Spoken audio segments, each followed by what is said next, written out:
and Daddy even said so. Then why is there monster drool on Junie B. Jones' pillow? What if Polly Allen Puffer was right? What if she really does have a monster under her bed? My name is Junie B. Jones.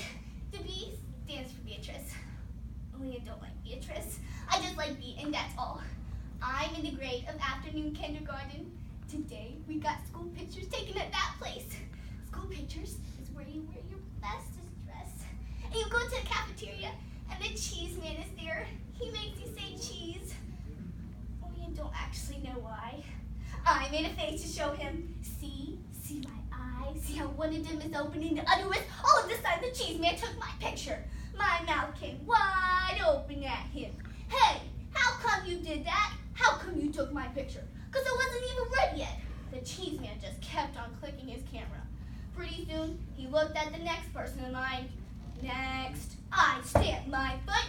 Yeah, only I wasn't ready yet, I tell you. And so I need another turn. Just then, my teacher came over. She pulled me away from there. She sat me next to her on the bench. Her name is Mrs. She has another name too, but I just like Mrs. and that's all.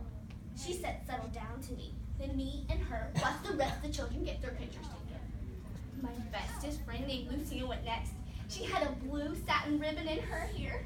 My Nana says this room brings out the blue in my eyes. She told the cheese man. She opened them real wide. See them? See their color? They're robin's egg blue with just a hint of lavender. The cheese man sucked in his cheeks. He was getting frustration in him, I think. Could you please just say cheese? Lucille smiled real big, showing all of her teeth. Cheese, cheese, cheese, cheesy, cheese, cheese. Then she kept on singing cheese, so the cheese man said, knock it off. After she was done, Lucille skipped over to me and Mrs. Did you see me? Did you see how good I said cheese? That's because I'm going to be a model when I grow up, so I already know how. She fluffed her hair. The camera is my friend. Mrs. rolled her eyes all the way up at the ceiling. I looked up there too, but I didn't see anything. After that, it was time for the class picture. The class picture is when all of room 9 lined up in 2 rows. The biggie kids stand in the back, and the shorty kids stand in the front. I'm a shorty kid, only that is nothing to be ashamed of. I stood next to Polly Allen Puffer. He looked very admiring at my dinosaur dress. Dinosaurs bite people's heads off. A monster lived right under your bed, I bet. My big brother says everyone has a monster under their bed. He poked his finger at me. Even you, Junie B. Jones. I got shivers on my arms. No, I do not either, Polly Allen Puffer. Yes, you do too. My brother's in the 7th grade. He says the monster waits till you're asleep. Then he crawls up next to you. He lies on your pillow, and he practices fitting your head in his mouth. I covered up my ears, but Polly Allen Puffer just talked louder. I can even prove it. Didn't you ever wake up with a drool spot on your pillow? I thought very hard. Yeah, so? So where do you think it came from? It came from the monster under your bed. It was monster drool, Junie B. Jones.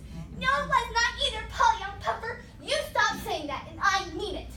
He raised up his eyebrows. Well, where did the drool come from then? You don't drool on your pillow, do you? You're not a baby, are you? No, don't call me that. I am not a baby. He squinted his eyes at me. So where did the drool come from then? I don't know, but my daddy says there is no such thing as monsters. Daddies have to say that. That's so you'll go to sleep at night and not bother them. He raised up his eyebrows.